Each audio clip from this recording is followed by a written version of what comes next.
हर इब्तदा से पहले हर इंतहा के बाद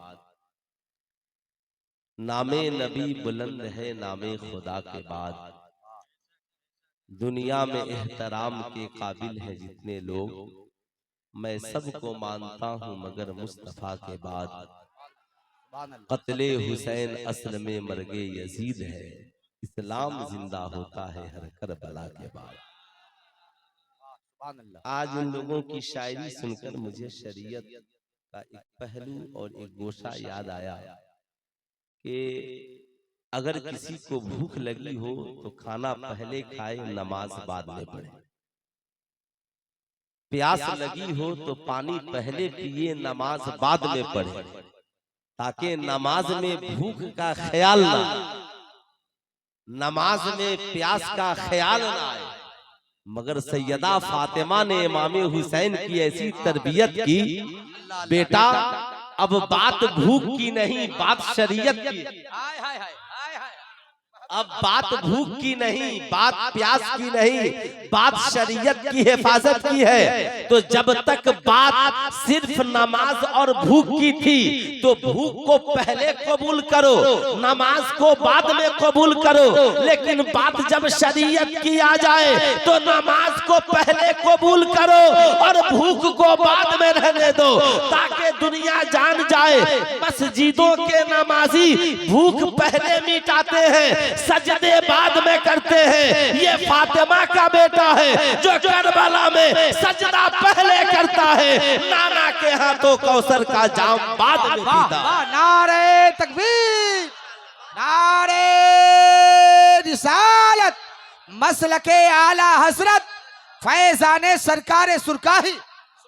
और देखिए अब इससे ज्यादा तकरीर की कोई जरूरत नहीं, और मुहर्रम की सबसे पहली मेरी ये तकरीर है। मैंने सोचा कि ज़िया मुज़फ्फरपुरी साहब का कलम तो चल ही रहा, के बाद हिंदुस्तान के इतने बड़े शायर जिनकी शायरी सुनने के लिए पूरा हिंदुस्तान बेचैन रहता है। अच्छा साहब, हम लोग आज न अपने घर वालों की मोहब्बत में बैठे हैं, न अपने घराने की मोहब्बत में बैठे हैं। आज हम सब बैठे हैं तो मुस्तफा जाने रहमत के घर वालों की मोहब्बत में बैठे हैं ना। ये नरेश माशाअल्लाह ये भी बैठे हैं। मुझे याद है कि बचपन में जब मैं कलकत्ता रहता था अपने वालिदे ग्रामी के साथ, तो गांव के शिवशंकर चाचा भी रहते थे और गणेश चाचा भी रहते थे। तो जब हम लोग आएंगे तो ड्यूटी से आएंगे तो कहेंगे कहाँ गए थे, कहाँ आए थे, पढ़ने गए कि नहीं गए। तो वाकई में वो माहौल था। गांधी जी जब किताब पढ़ते थे तो ऐसा नहीं है कि सिर्फ एक तरफ पढ़ते थे। उन्होंने कहा था अगर हुसैन मिल जाते तो भारत 1947 में नहीं बहुत पहले आजाद हो गया। सुभान अल्लाह, सुभान अल्लाह। भारत बहुत पहले आजाद हो गया होता। मियां नबी ने अपने घर वालों को दिया क्या, दिया क्या? अल्लाह के नबी फरमाते हैं कुरान और अहले बैत ये दोनों एक दूसरे के साथी हैं, दोनों में कभी जुदाई नहीं होगी, दोनों साथ चलते रहेंगे, यहां तक के मैदाने महशर में एक साथ उठेंगे, हौजे कौसर पे नबी से एक साथ मिलेंगे। सुभान अल्लाह। मियां नबी ने अपने घर वालों का साथी कुरान को बनाया। मैं आपसे पूछना चाहता हूं हुसैनियों, अपने घर वालों को भी ये याद दिलाओ कि जब नबी ने अपने घर वालों का साथी कुरान को बना दिया तो ऐ मेरे बेटों तुम भी अपना साथी कुरान को बना लो। ऐ मेरी बेटियों तुम भी अपना साथी कुरान को बना लो। ऐ मेरी बीवियों तुम भी अपना साथी कुरान को बना लो।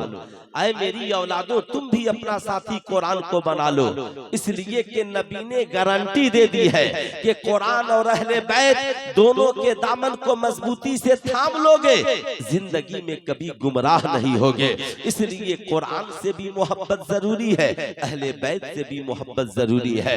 मैं एक दिन बैठकर सोच रहा था क्या बात है साहब, आमिना के लाल ने अपने घर वालों का साथी हुकूमत को नहीं बनाया, तख्तो ताज को नहीं बनाया, मालो जर को नहीं बनाया, बल्कि कुरान को बनाया है। जमाने को दरसे वफा दिया। ऐ दुनिया वालों, कामयाबी किताब में है, कामयाबी कुरान में है। यही वजह है दुनिया में जितने लोगों ने अपना साथी कुरान को बनाया, कामयाबी उनके मुकद्दर में है। सहाबा का साथी कुरान है, ताबई का साथी कुरान है, अहले बैत का साथी कुरान है, औलिया का साथी कुरान है। कुरान है क्या?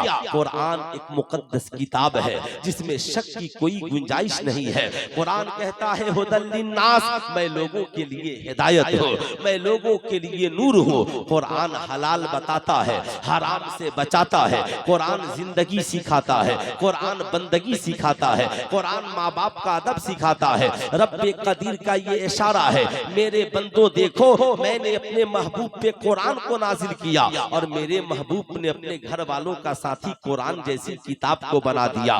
पता क्या चला? नबी ने अपने घर वालों का साथी किताब को बनाया। इमाम हसन का साथी किताब है, इमाम हुसैन का साथी किताब है, मौला अली का साथी किताब है, सैयदा फातिमतु ज़हरा का साथी किताब है, मुफस्सिरीन का साथी किताब है, मुहद्दिसीन का साथी किताब है, मुफक्किरीन का साथी किताब है, मुनाज़िरीन का साथी किताब है, मुबल्लिगीन का साथी किताब है, उलमा का साथी किताब है, फुज़ला का साथी किताब है, फुक़हा का साथी किताब है, फुसहा का साथी किताब है, बुलगा का साथी किताब है। दुनियावी एतबार से देखे साइंटिस्टों का साथी किताब है, प्रोफेसरों का साथी किताब है, डॉक्टरों का साथी किताब है, जजों का साथी किताब है, IPS अफसरों का साथी किताब है, मास्टरों का साथी किताब है। दुनिया में जितने कामयाब लोग गुजरे उन्होंने अपनी जिंदगी का साथी किताब को बनाया। इसलिए कि रब ने कुरान में फरमाया लक़द कान लकुम फी रसूलिल्लाहि उस्वतुन हसना, नबी की जिंदगी तुम्हारे लिए नमूने अमल है। अल्लाह ने नबी का साथी किताब को बनाया, नबी ने अपने घर वालों का साथी किताब को बनाया और पूरी दुनिया के कामयाब लोगों ने अपनी जिंदगी का साथी किताब को बनाया। इसलिए आज के इस जलसे से पहला मैसेज पूरी दुनिया के लोगों को यह है कि दुनिया वालों, नबी ने अपने घर वालों का साथी किताब को बनाया है, तुम भी अपने घर वालों का साथी किताब को बना दो ताकि तुम्हारी औलादें कामयाब हो, तुम्हारे बच्चे कामयाब हो, तुम्हारी जिंदगी कामयाब हो। क्या आपको अफसोस नहीं होता? हमारी कौम के छोटे छोटे बच्चे जिन्हें किताब पढ़ने की उम्र थी वो मोबाइल फोन चला रहे हैं। हमारी कौम की वो बच्चियां जिन्हें किताब पढ़ने की उम्र थी वो मोबाइल फोन चला रही है। इसलिए सुल्तान रजा कहना चाहेगा, याद रखिएगा जिन लोगों ने किताब को छोड़कर मोबाइल से सिर्फ दोस्ती कर ली, उनकी दुनिया में इनकलाब नहीं है, उनकी जिंदगी में इनकलाब नहीं है। इसलिए मैं आपसे कहूंगा, आप भारत के जितने महान हस्तियां गुजरी हैं या दुनिया के जितने कामयाब लोग गुजरे हैं, आप उनकी जीवनी को उठाकर पढ़िए। कोई 21 घंटा किताब पढ़ रहा है, कोई 20 घंटा किताब पढ़ रहा है, कोई 18 घंटा किताब पढ़ रहा है, कोई 14 घंटा किताब पढ़ रहा है, कोई 16 घंटा किताब पढ़ रहा है। मियाँ, लेकिन आज हमारी कौम के नौजवान अपनी जिंदगी का मिसयूज कर रहे हैं, अपने वक्त का गलत इस्तेमाल कर रहे हैं। मैं ये नहीं कहता कि मियाँ मोबाइल रखना गुनाह है, लेकिन मैं आपको ये बताना चाहूंगा मोबाइल का मिसयूज आपकी जिंदगी की बर्बादी के लिए काफी है। आप किसी चीज का गलत इस्तेमाल मत कीजिए। आईना चेहरा देखने के लिए है, मोबाइल भी एक आईना है, जो जैसा चेहरा लेकर जाएगा मोबाइल में उसे वैसा नजर आएगा। मोबाइल वही है, कुरान पढ़ने वाला कुरान पढ़ रहा है, हदीस पढ़ने वाला हदीस पढ़ रहा है, आजान सुनने वाला आजान सुन रहा है, नात सुनने वाला असद इकबाल कलकतवी को सुन रहा है, तकरीर सुनने वाला मुफ्ती अख्तर हुसैन आलिमी को सुन रहा है, फतवा सुनने वाला हुजूर ताजुल शरिया को सुन रहा है, गाना सुनने वाला डिस्को डांसर को सुन रहा है। साहब याद रखिएगा, वही किताब है जिस पे बाज बच्चे ऑनलाइन क्लास करके भारत में यूपीएससी और बीपीएससी क्वालिफाई कर रहे हैं और 5 बच्चियां इंस्टाग्राम चलाकर अपनी इज्जत और आबरू बर्बाद कर रही है। इसलिए सुल्तान रजा कहना चाहेगा, आज से 1450 बरस पहले कुरान ने कहा, तावनु अलल बिर्रि वत तकवा ला तावनु अलल इस्मि वल उद्वान, भलाई और नेकी के काम में लोगों की मदद करो और गलत काम में, मासियत में, गुनाह में किसी की मदद मत करो। करबला में हुसैन ने यही तो किया। अब तक हजरत अमीर माविया हुकूमत की कुर्सी पर बैठे रहे, शरीयत के मुताबिक हुकूमत चलती रही, इमाम हुसैन खामोश रहे। लेकिन जो ही यजीद जैसा फांसी को फाजिर शख्स शरीयत का बाकी शख्स कुर्सी पर बैठा, इमाम हुसैन मुखालिफत में आ गए। कहा मैं सबकी इताअत कर सकता हूँ मगर शरीयत के बाकी की पैरवी नहीं कर सकता, शरीयत के बाकी की इताअत नहीं कर सकता। दुनिया वालों, शरीयत की बगावत चाहे करबला के मैदान में हो या भारत के किसी मैदान में हो, जहां जहां शरीयत की बगावत होगी वहां वहां हुसैन और हुसैनी खड़े होकर शरीयत की हिफाजत करते हुए नजर आएंगे।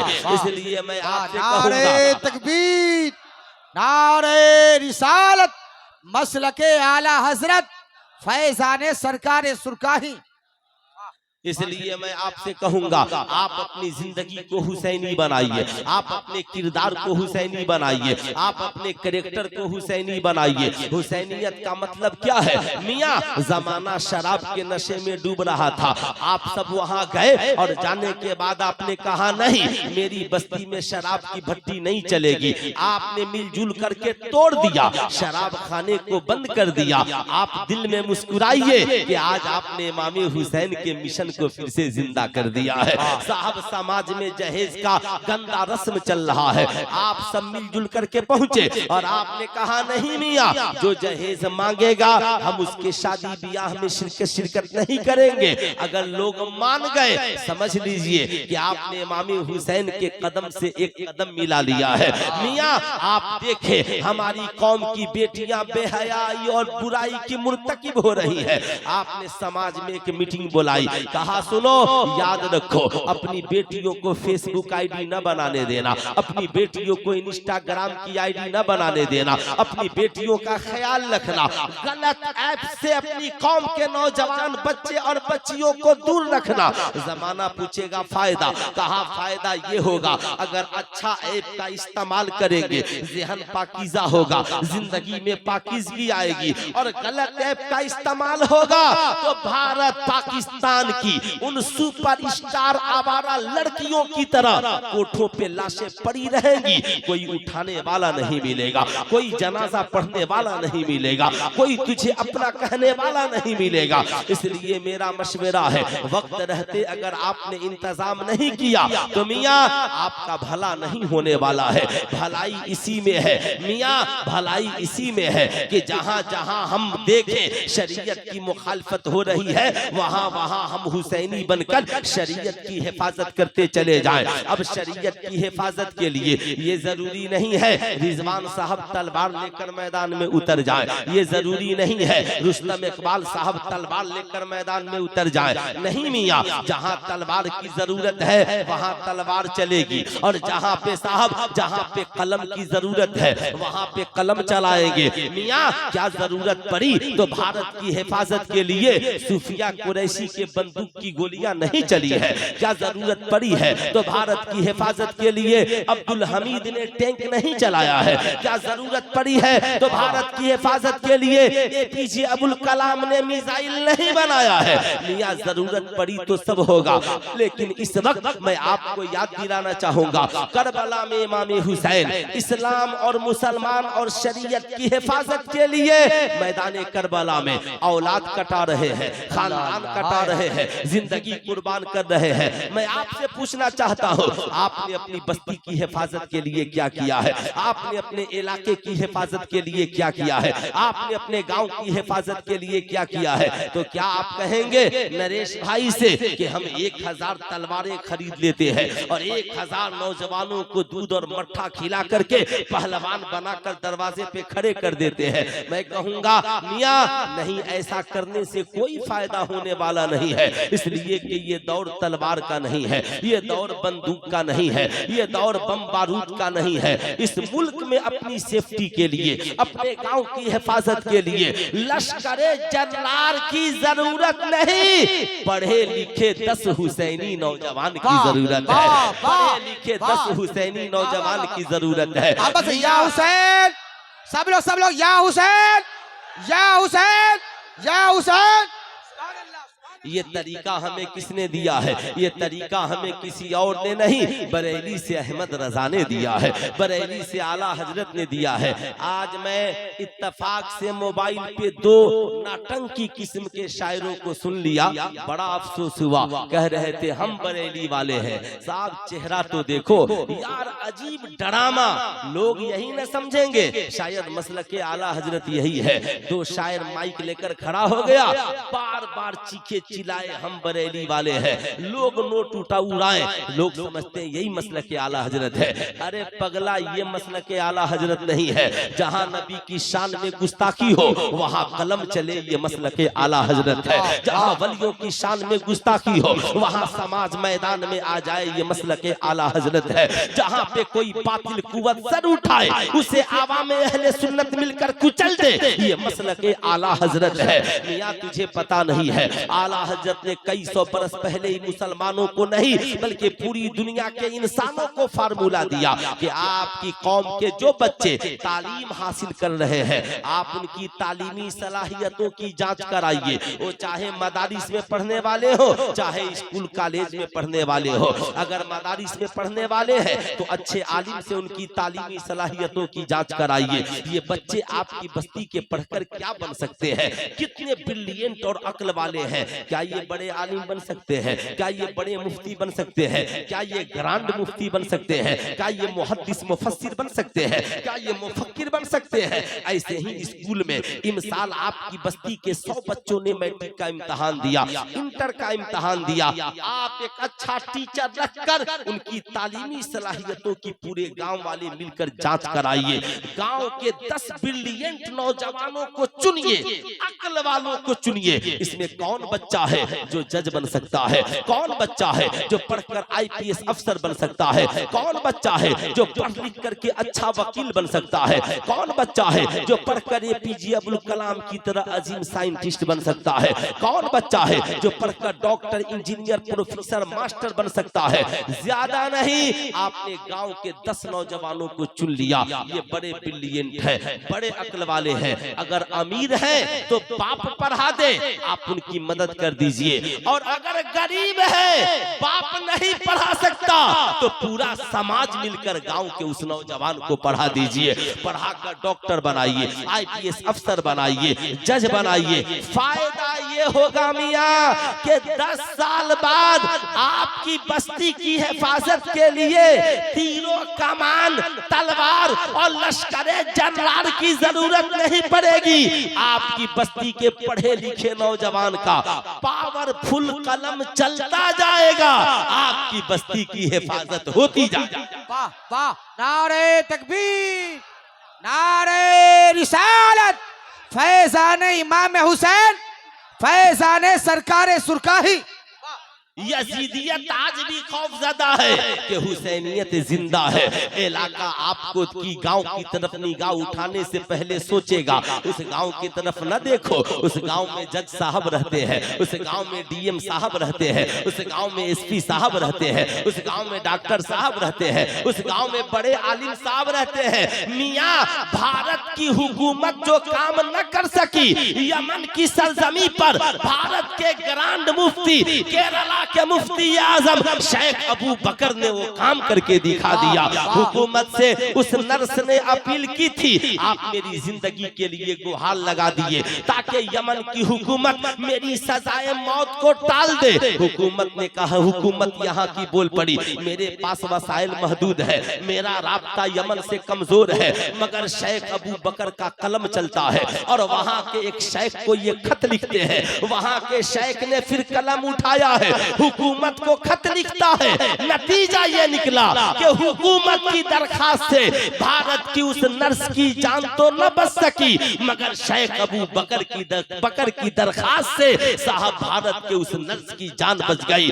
पता क्या चला, कभी कभी पावर ऑफ हुकूमत से भी ऊंचा पावर ऑफ एजुकेशन हो जाता है। इसलिए मैं आपसे कहूंगा, अपने बच्चों को साहब खाना खिलाइए मत खिलाइए, मगर अपने बच्चों को पढ़ा लिखा नौजवान जरूर बनाइए।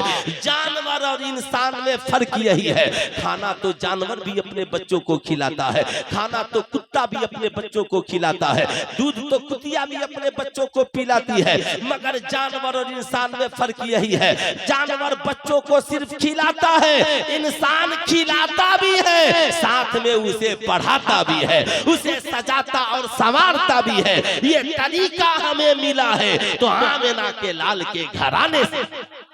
वाह, नारे तकबीर, नारे रिसालत, फैजाने सरकारे सुरकाही। इसलिए मेरी गांव के अमीरों से गुजारिश होगी कि इंशाअल्लाह इमाम हुसैन के नाम पर हम अपने गांव के बच्चों को जरूर पढ़ाएंगे। इंशाअल्लाह हाथ उठा करके वादा करें, इंशाअल्लाह पढ़ाएंगे, जरूर पढ़ाएंगे। और मैं 2 मिनट सिर्फ नौजवानों से खिताब करूंगा, उसके बाद 2-4 बातें मेरी होंगी। मैं नौजवानों से पूछना चाहता हूँ, आप ईमानदारी से बताओ, आप अपनी हैसियत को कब पहचानोगे, आप अपनी जिंदगी को कब पहचानोगे? क्यों आवारगी के शिकार हो रहे हो, क्यों शराब के करीब जा रहे हो, क्यों जना के करीब जा रहे हो, क्यों IPL के करीब जा रहे हो, क्यों इंस्टाग्राम के करीब जा रहे हो? क्या तुम्हें अपनी जिंदगी की अहमियत नहीं मालूम? नहीं यकीन तो कभी आला हजरत को उठाकर पढ़ो। दुनिया में जितने कामयाब लोग गुजरे उनके पास भी 24 घंटे ही थे और तुम्हारे पास भी 24 घंटे ही है। घंटा सबके पास बराबर ही था, मगर उन्होंने अपने वक्त का मिसयूज नहीं किया। आप अपने वक्त का भी मिसयूज नहीं करो। आज के जलसे से पैगाम लेकर जाओ कि मोबाइल को बेला जरूरत हम इस्तेमाल नहीं करेंगे। बहुत इमरजेंसी है, बात करनी है, मोबाइल उठाएंगे। बहुत जरूरी है, SMS के लिए मोबाइल उठाएंगे। बेला जरूरत किसी को कॉल नहीं करेंगे। 9th क्लास से लेकर के साहब कामयाबी की दहलीज तक पहुंचने के लिए भूल जाओ कोई बस्ती है, कोई रिश्तेदार है। आज पटना के हज भवन ने इतना बड़ा इंतजाम कर दिया है, जो बच्चे ऑफलाइन चाहे पटना में रहकर पढ़े, जो बच्चे ऑनलाइन चाहे वो बिहार के किसी कोने से साहब वहां पे रजिस्ट्रेशन कराकर फ्री में UPSC और DPSC की तैयारी कर सकते हैं। इससे बड़ा सुनहरा मौका आपको और कुछ नहीं मिल सकता है। ऐ मेरी कौम का नौजवान, तुम अपनी कदरों को पहचानो। रात भर इंस्टाग्राम चलाकर तुझे क्या मिलेगा? रात भर गुनाहों में डूबकर तुझे क्या मिलेगा? रात भर किसी आवारा लड़की से गुफ्तगू करके तुझे क्या मिलेगा? मैं लड़कियों से भी कहता हूँ, रात भर किसी आवारा आशिक से बात करके तुझे क्या मिलेगा? अगर तुम ओरिजिनल हुसैनी हो, मैदाने करबला को उठाओ। 3 दिन के हुसैन भूखे प्यासे हैं, औलादे भूखी प्यासी है, यजीदी जंग करने के लिए तैयार है। इमाम हुसैन कहते हैं, अब्बास जाकर यजीदियों से कहिए कि हुसैन को 1 रात की मोहलत दे। क्या कहा? कितने रात की मोहलत मांगी? जरा एक उंगली उठाकर बोले, कितने रात की मोहलत मांगी?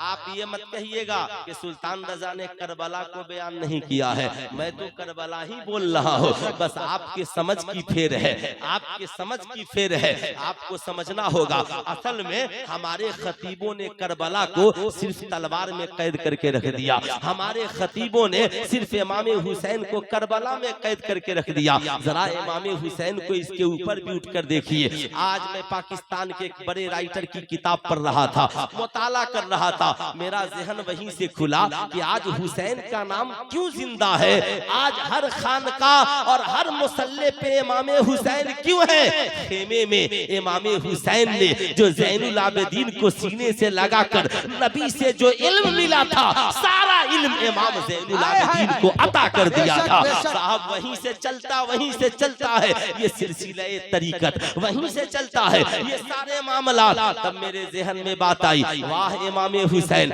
आज हमें बात समझ में आ रही है, वरना कुछ लोग सिर्फ ये आदि है, जब तक करबला में कोई खतीब तलवार नहीं चलाए, 2 4 10 सर कलम नहीं करे, तब तक हम समझते हैं कि बात अधूरी है। ऐ मेरी कौम का नौजवान, 1 रात इमाम हुसैन ने मांगी। कहा, ऐ यजीदियों, ये रात इसलिए नहीं मांग रहा हो कि मैं करबला से भाग कर चला जाऊंगा, जाऊंगा। ये रात मुझे इसलिए चाहिए कि मुझे इबादत पसंद है, आज की रात जी भरकर इबादत करना चाहता हूँ। मुझे तिलावत पसंद है, आज की रात जी भरकर तिलावत करना चाहता हूँ। यानी यजीदी तीरों तलवार तेज करने में लगे रहे, हुसैन की इबादत तेज होती रही, हुसैन की तिलावत तेज होती रही।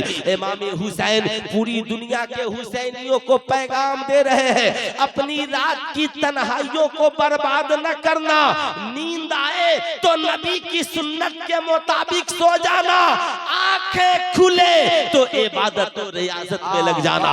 सुल्तान रज़ा कहना चाहेगा, ऐ मेरी कौम का नौजवान, आज के जलसे से पैगाम लेकर जा। आज जमाना मुझसे पूछता है मसलक ए आला हजरत क्या है, व्हाट इज मसलक ए आला हजरत। मैं कहता हूँ करबला में जो मसलक इमाम हुसैन का है, वही इंडिया में मसलक बरेली के अहमद रजा का है। मियां यजीदियों ने सोचा था हुसैन से समझौता कर लेंगे, इमाम हुसैन ने कहा हुकूमत की बात थी, मेरे भैया इमाम हसन ने समझौता कर लिया, मगर बात अब शरीयत की है, शरीयत के मामले में हुसैन समझौता नहीं कर सकता, हुसैन समझौता नहीं कर सकता। अली अकबर कटाएगा, कासिम कटाएगा, और मोहम्मद को कुर्बान करेगा, शहादत का जाम पिएगा, मगर शरीयत के मामले में यजीदियों से और यजीद से कोई समझौता नहीं करेगा। ठीक यही मामला जब इंडिया में पहुंचा तो साहब बड़ी बड़ी जमातें बिक गई, तनहा बरेली के अहमद रजा खड़े हुए, कहा सुनो तुम्हारी हुकूमतें बदल सकती है, मगर हुसैन के नाना की शरीयत नहीं बदल सकती है। इंडिया में नसबंदी का मामला आया, बड़े बड़े दारुल इफ्ता के मुफ्तियों ने अपना फतवा बदल दिया, मगर आला हजरत का बेटा अल्लामा मुस्तफा रजा खा मुफ्ती आलम इस्लाम खड़े हुए और हुक्म दिया अपने अपने अजीज को, अपने सच्चे जानशीन को, ताजुश शरिया को, अख्तर रजा नसबंदी के खिलाफ फतवा लिखो। जमाने को मैसेज दिया, ऐ हुकूमत करने वालों, तुम्हारी हुकूमत बदल सकती है, मगर हुसैन के नाना की शरीयत नहीं बदल सकती है। ठीक इसी इंडिया में 3 तलाक का मसला आया, या एक साथ सिविल कोड के नेफाज का मसला आया, बड़े बड़े टोपियों वालों की टोपियां और पगड़ियां उतर गई, मगर बरेली के ताजुश शरिया ने कहा तुम्हारी हुकूमतों का खात्मा होगा, मगर हुसैन के नाना की शरीयत का खात्मा नहीं होगा। यानी करबला में इमाम हुसैन ने शरीयत के मामले में समझौता नहीं किया, और इंडिया में बरेली के अहमद रजा और उनके घर वालों ने शरीयत के मामले में समझौता नहीं किया। इसलिए करबला में हम हुसैन के साथ हैं, इंडिया में बरेली के अहमद रजा के साथ।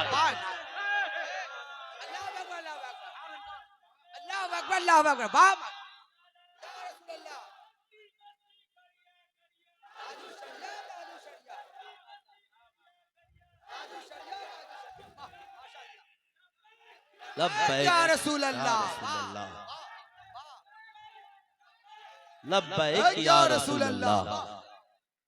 इसलिए मैं आपसे कहूंगा आपको इधर उधर भटकने की जरूरत नहीं है। सरकार सुरकाही ने जिस मसलक को चुना है, जिस खानकाह को चुना है, जिस बरेली के मुफ्ती आजम हिंद को चुना है, बरेली के मुफ्ती आजम हिंद से सरकार सुरकाही कितनी मोहब्बत करते थे। कलकत्ता से मुफ्ती आजम हिंद चले हैं, ट्रेन का जमाना है मियाँ, वो जमाना ऐसा भी नहीं है कि टेलीफोन कर दिया जाए। सरकार सुरकाही मुरीदों से कहते हैं शामियाना गिरा दिया जाए, लंगर का एहतमाम किया जाए। पूछा गया हुजूर बात क्या है, कहा बरेली के मुफ्ती आजम हिंद की खुशबू आ रही है। सुल्तान रजा कहना चाहेगा मियाँ सरकार सुरकाही ने मुफ्ती आलम इस्लाम को पसंद करके बता दिया, ऐ तेगियों सुनो, सुरकाही के ताजेदार को करबला में हुसैन का मसलक पसंद है, और इंडिया में बरेली के अहमद रजा का मसलक पसंद। सुभान अल्लाह, सुभान अल्लाह, सुभान अल्लाह,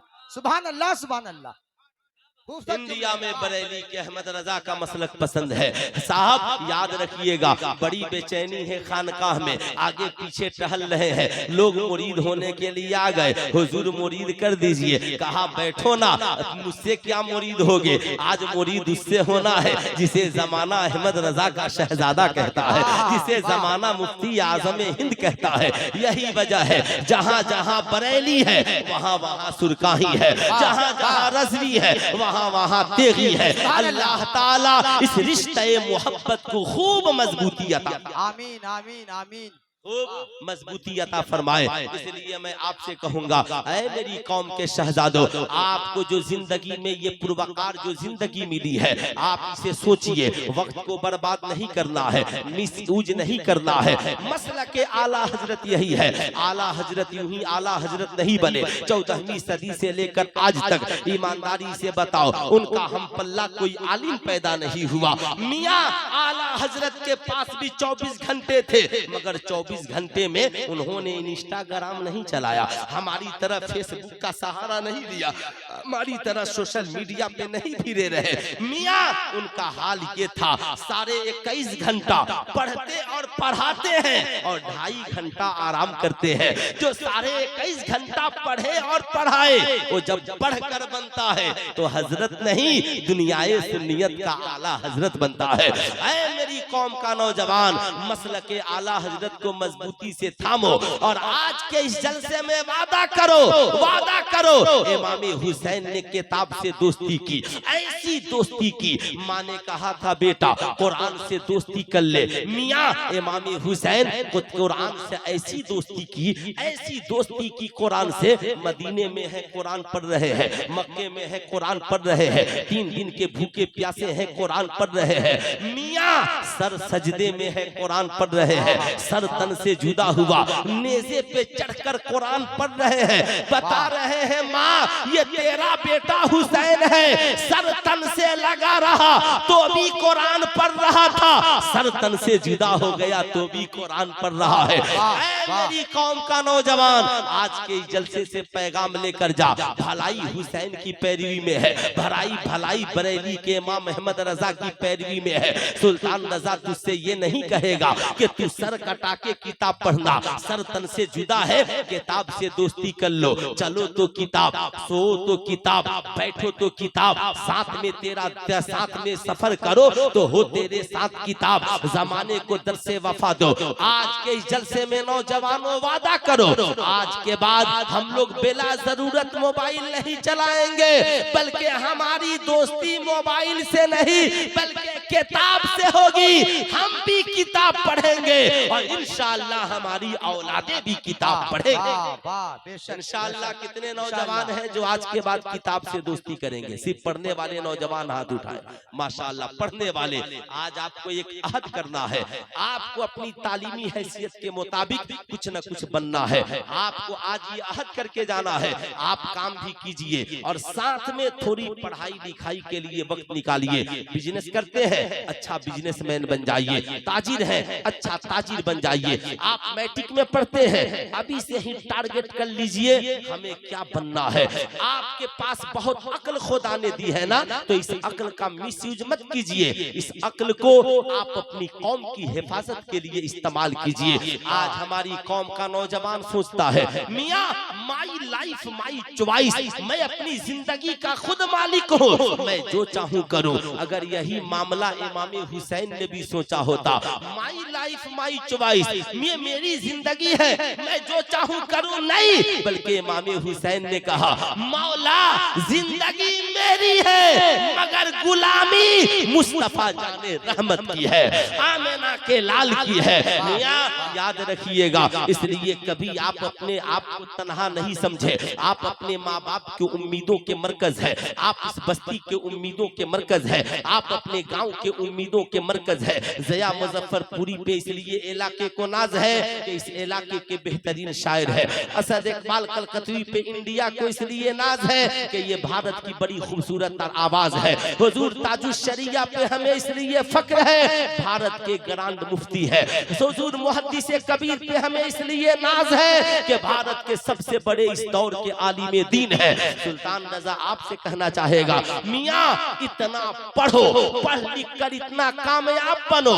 माँ को गिफ्ट देने के लिए कान की बाली ही जरूरी नहीं है, गले का लॉकेट ही जरूरी नहीं है, पाँव का पायल ही जरूरी नहीं है।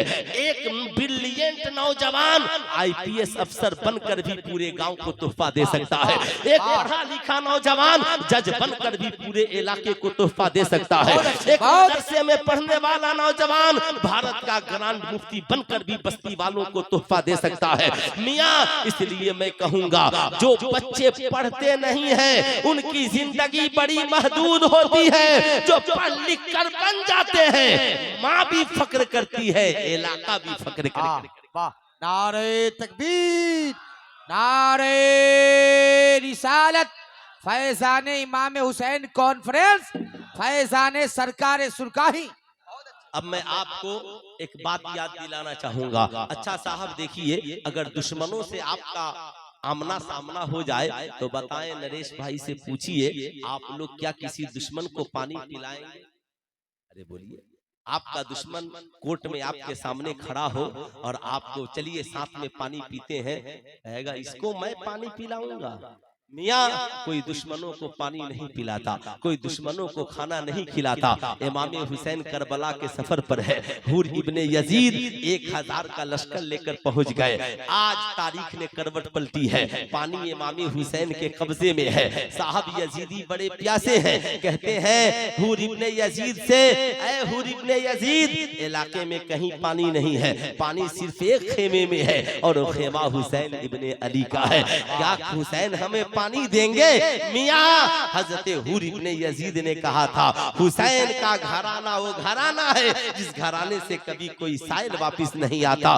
जाओ पानी मांगो, जरूर मिलेगा। यजीदी आ गए, आका हुसैन से कहा, आका हमें प्यास लगी है, क्या पानी मिलेगा?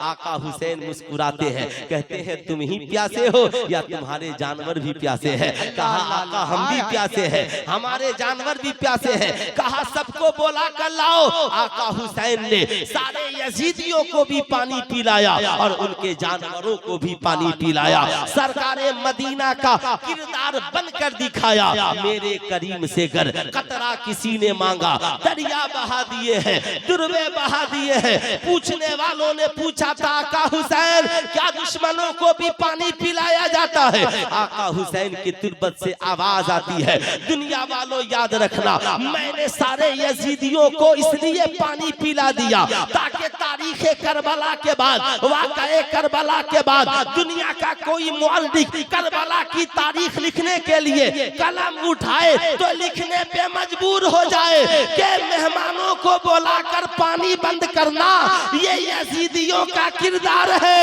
और दुश्मनों को खेमे में बुलाकर पानी पिलाना ये फातिमा के बेटे का किरदार है, ये अली के लगते जिगर का किरदार है। अल्लाहु अकबर, अल्लाहु अकबर, या रसूल अल्लाह, या रसूल अल्लाह, जिंदाबाद जिंदाबाद।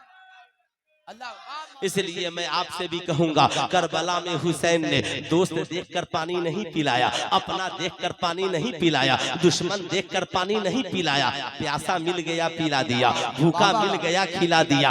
आपको भी सुल्तान रजा मैसेज और पैगाम देगा, ऐ हुसैनियो जब कहीं रहना कोई प्यासा मिल जाए पानी पिलाना, दिल में मुस्कुराना।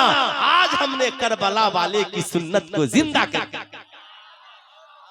करबला वालों की सुन्नत को जिंदा कर दिया है। कोई भूखा मिल जाए चुपके से खिला देना, नाम ना लेना, दिल में मुस्कुराना।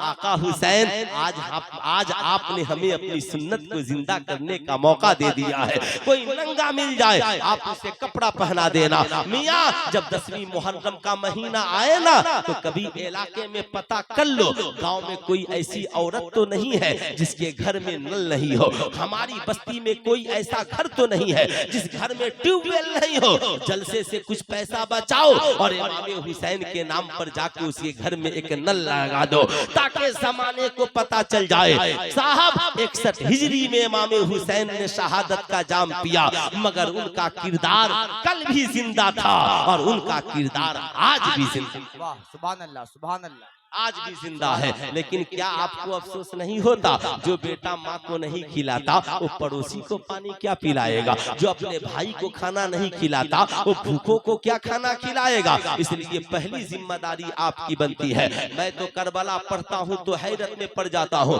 दुनिया में बेटा आपने बहुत देखा होगा। असद इकबाल साहब किबला बार बार हजरत अली अकबर का जिक्र करते हैं, हजरत अली असगर का जिक्र करते हैं। सुल्तान रजा कहना चाहेगा लाल अली अकबर जैसा बहादुर बेटा। साहब जब बात अहले बैत की आई है सबसे पहले हजरत अली अकबर खड़े होते हैं, कहते हैं बाबा जान मैदाने जंग में जाने की इजाजत चाहिए। बाप की निगाहों के सामने साहब जवान बेटा खड़ा है, अल्लाह अकबर। बाप कहता है ए मेरे लखते जिगर आपका बाबा हुसैन तन्हा सारे यजीदियों से टकराने के लिए काफी है, सारे यजीदियों से टकराने के लिए काफी है। लेकिन हजरत अली अकबर मचल गए, कहा बाबा जान ये मैं भी जानता हूँ आप अली शेरे खुदा के बेटे हैं, तन्हा काफी है मगर मेरा भी तो कोई हक है। बाबा जान अगर मेरी निगाहों के सामने आपने शहादत का जाम पी लिया जमाना अली अकबर को बुज़दिल कहेगा, जमाना अली अकबर को कायर कहेगा। लोग कहेंगे कैसा बेटा था जिसकी निगाहों के सामने बाप ने शहादत का जाम पिया और बेटा निगाहों से देखता रहा।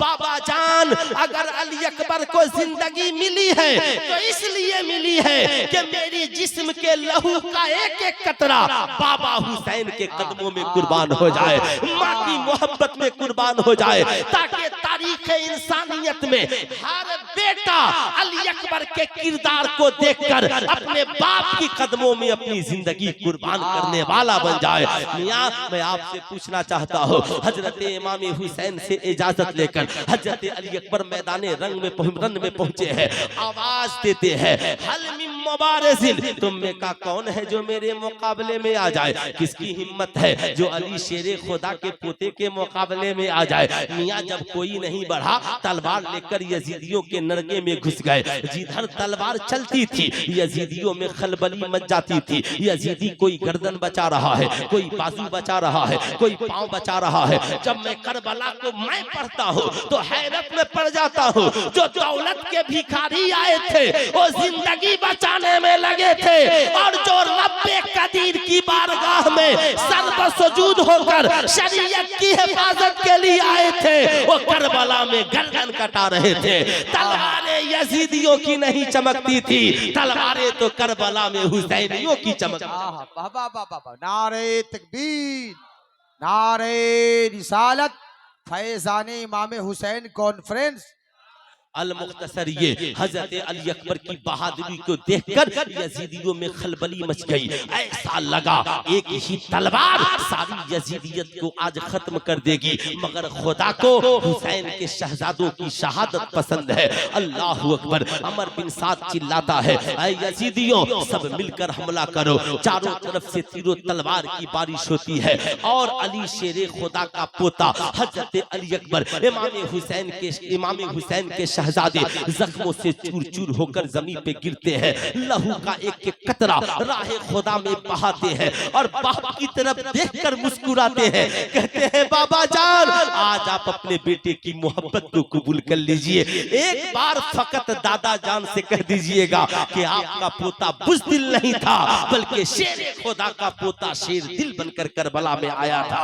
ऐ मेरी कौम के नौजवानों सुल्तान रजा आज तुझसे कहना चाहेगा देख ये करबला में हुसैन का बेटा है जो बाप की मोहब्बत में तलवार लेकर खड़ा है। बाप के जिस्म पे आंच आने नहीं देता है, बाप के जिस्म पे एक खराश नहीं आने देता है। जब तक जिस्म में जान बाकी है अली अकबर की तलवार चली है। सुल्तान रजा तुझसे कहना चाहेगा मैं ये नहीं कहता तुम अपने लहू का एक एक कतरा बाप माँ की कदमों में कुर्बान करो, लेकिन इतना जरूर कहूंगा जान कुर्बान नहीं कर सकते कम से कम कमाओ तो अपनी जिंदगी की कमाई का एक एक कतरा अपने माँ बाप की मोहब्बत में कुर्बान करो। जब तक माँ बाप जिंदा रहे उनकी खिदमत करते रहो, उन्हें राजी करते रहो और अपने बीवी बच्चों से कहते रहो हुसैनियत सिर्फ ये नहीं है कि फातिहा करा लिया, फातिहा कराना भी हुसैनियत है और माँ बाप की खिदमत करना भी हुसैन के बेटे की सुन्नत है। बहुत अच्छे पैगा, बहुत अच्छा तो पैगा। कितने नौजवान हैं बहुत जो आज के बाद अपने माँ बाप की खिदमत करेंगे? वादा करें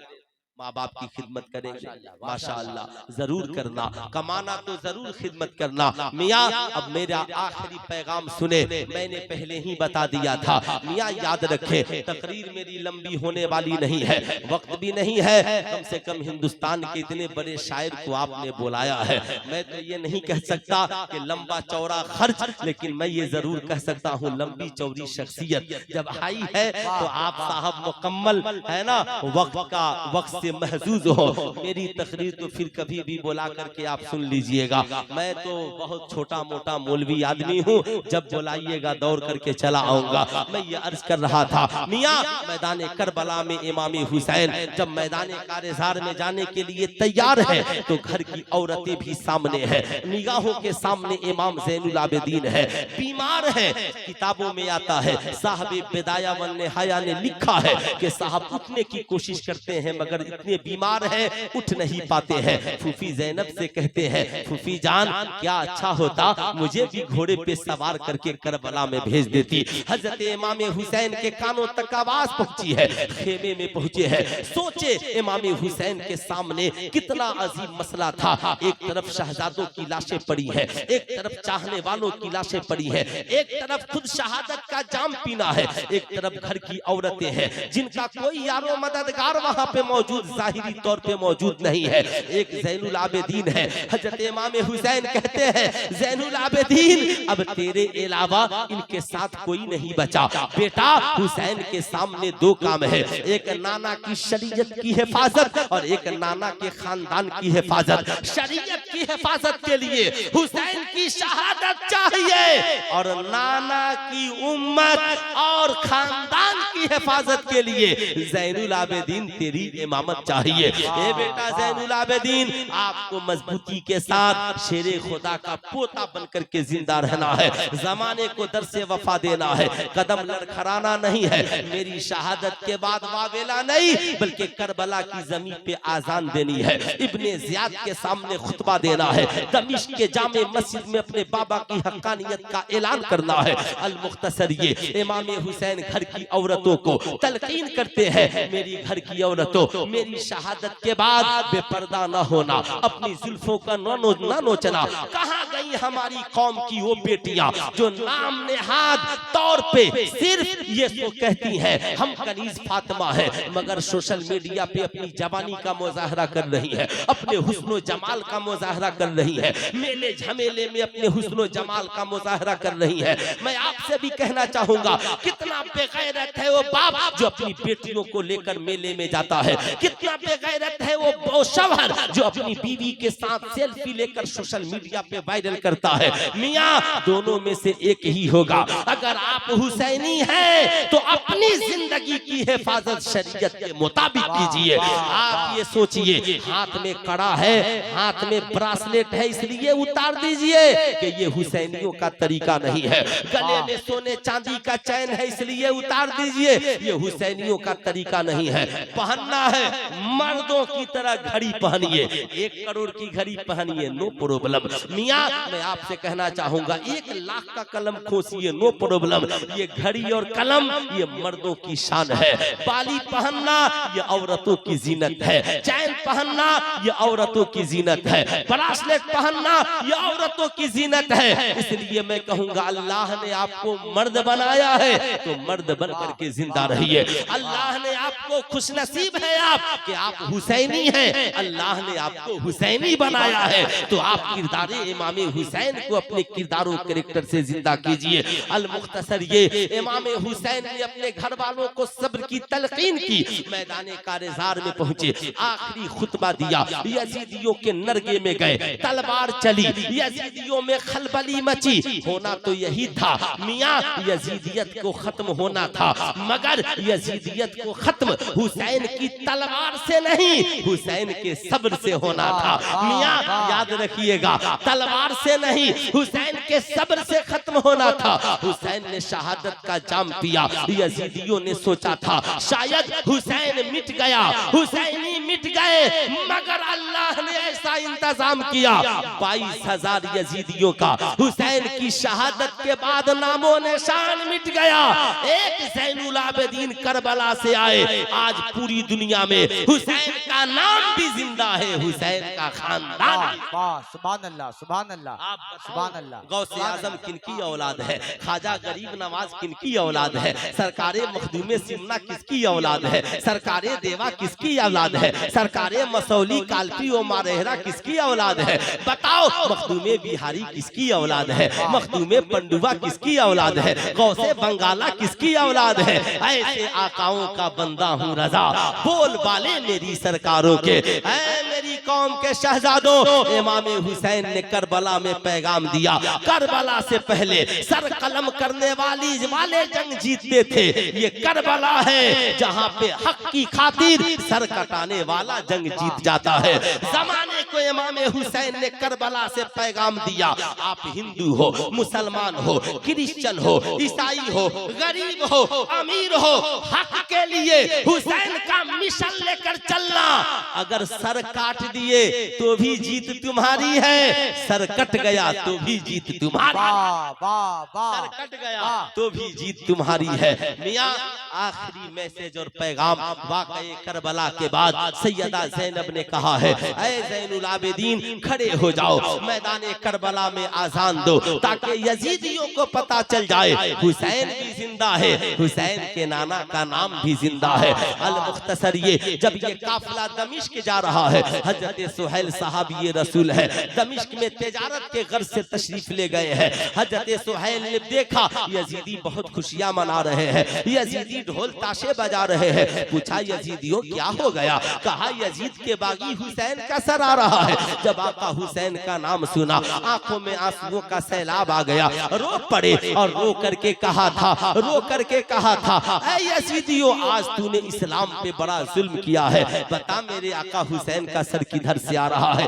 कहा इधर से आ रहा है। हजरत सुहैल दौड़ पड़े, जब दौड़ कर करीब गए, देखा नेज़े पर एक सर है और उस सर आका हुसैन का है, पीछे उनके अहले बैत का काफिला है। यजीदी खुशियां मनाते आ रहे हैं, देखकर हजरत सुहैल रो पड़े। एक सैयदा की नजर पड़ती है, दामन को थामती है, कहती है चचा क्यों रो रहे हो? कहा ये नेज़े पर जो सर है ये आका इमाम हुसैन का सर है, मैं उन्हें देख कर रो रहा हूँ। सैयदा कहती है चचा, जिस हुसैन की मोहब्बत में रो रहे हो, मैं उसी हुसैन की बेटी हूँ और मेरा नाम सकीना है। चचा इतनी मोहब्बत करते हो? कहा हाँ, मोहब्बत तो इतनी करता हूँ कि अल्लाह अगर मौका दे तो मैं हुसैन के कदमों में अपनी जान कुर्बान कर दूं। कहा चचा मेरा एक काम कर दोगे? कहा हाँ शहजादी कर दूंगा। सैयदा हुक्म हो। कहती है यजीदी बड़े लालची हैं, उन्हें कुछ पैसा देकर बाबा का सर आगे करा दीजिए और अहले बैत की औरतों का काफिला पीछे करा दीजिए। हजरत सुहैल दौड़ पड़े,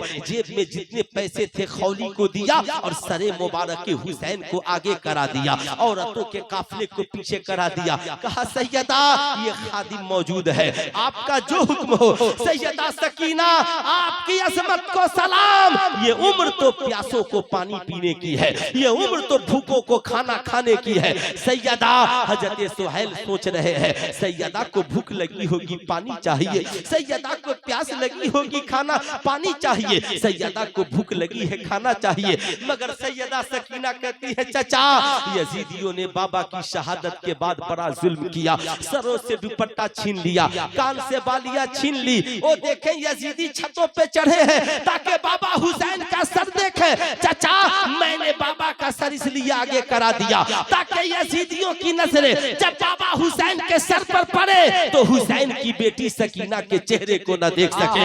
ऐ मेरी कौम की बेटियों, सुल्तान रजा ये पैगाम तुझे करबला से देखा। देख ये हुसैन की बेटी है जिसने बाप की शहादत से पहले और बाप की शहादत के बाद भी अपने पर्दे की हिफाजत की है, अपनी इज्जत और आबरू की हिफाजत की है। ऐ मेरी कौम की बेटियों, खुदारा अपनी इज्जत और आबरू का सौदा न करो, अपनी जवानी का सौदा न करो। कोई जालिम तेरी तरफ निगाह डाले तो अपने माँ बाप की इज्जत और आबरू का ख्याल करते हुए बस इतना कह देना, ओ आवारा हट जा, मैं उस सकीना की मानने वाली हूँ जिसने बाप की शहादत के बाद भी पर्दे की आबरू रखी।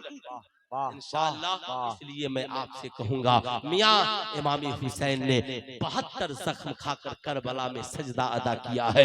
आप भी जहां रहे नमाजों की पाबंदी, शरीयत की हिफाजत, माँ बाप की कदर, समाज का आला तालीम याफ्ता इंसान बनिए। बेटियों को सीरत फातिमा ज़हरा सिखाइए, अपनी दुनिया व आखिरत को हसीन बनाइए। कुरान कहता है तावनु अलल बिर्रि वत तक़वा, भलाई और नेकी के कामों में लोगों की मदद करो जो इमाम हुसैन इमाम हसन ने किया। ला तावनु अलल इस्मे वल उद्वान, और गलत काम और मासियत में किसी की मदद न करो जो करबला में हुसैन ने किया। यही हमारी जिंदगी का उसूल होना चाहिए। क्या बात रसा उस चमनिस्ताने करम की, ज़हरा है कली जिसमें हुसैन और हसन फूल। जिंदगी बाकी मुलाकात बाकी। मैंने आपका लंबा वक्त लिया, इसके लिए माजरत खा हूँ। फिर जिंदगी सलामत रही, कभी गुफ्तगू होगी। पूरा मजमा मिलकर पढ़ लीजिए अस्तगफिरुल्लाह रब्बी मिन कुल्ली ज़ंबी व अतूबु इलैहि। पढ़ लीजिए ला इलाहा इल्लल्लाह मुहम्मदुर रसूलुल्लाह सल्लल्लाहु अलैहि वसल्लम। अस्सलामु अलैकुम।